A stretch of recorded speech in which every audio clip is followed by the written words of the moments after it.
I was so excited to find this snap-on ratchet in a tool lot that I picked up. If you haven't seen that video, check it out. And I have a very important question for you all.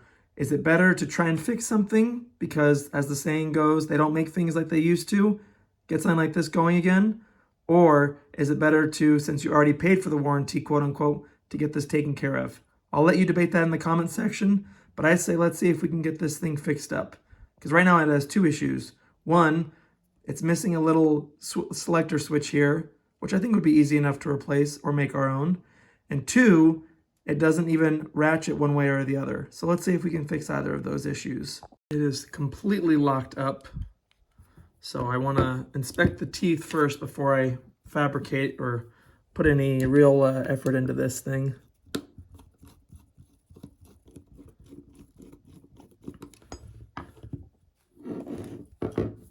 Oh, if we look at the teeth, I don't see any major chips or breaks here on the main drive. And the pawl also looks to be in good condition. So I feel like this ratchet is worth saving. Let's start cleaning this area up, get rid of some of that rust, and lubricate it.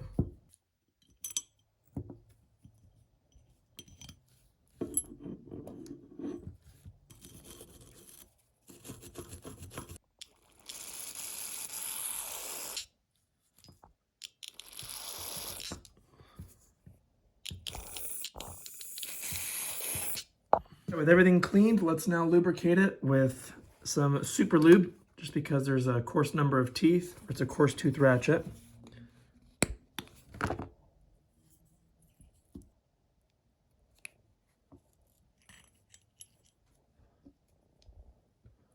Ball.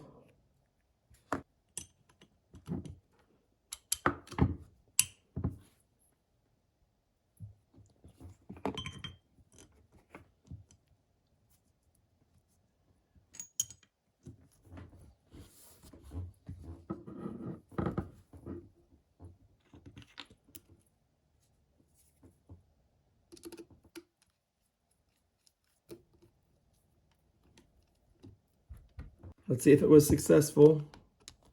Use a screwdriver to turn the pawl for now.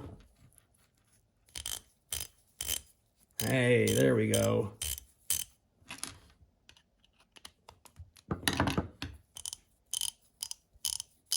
Works both ways.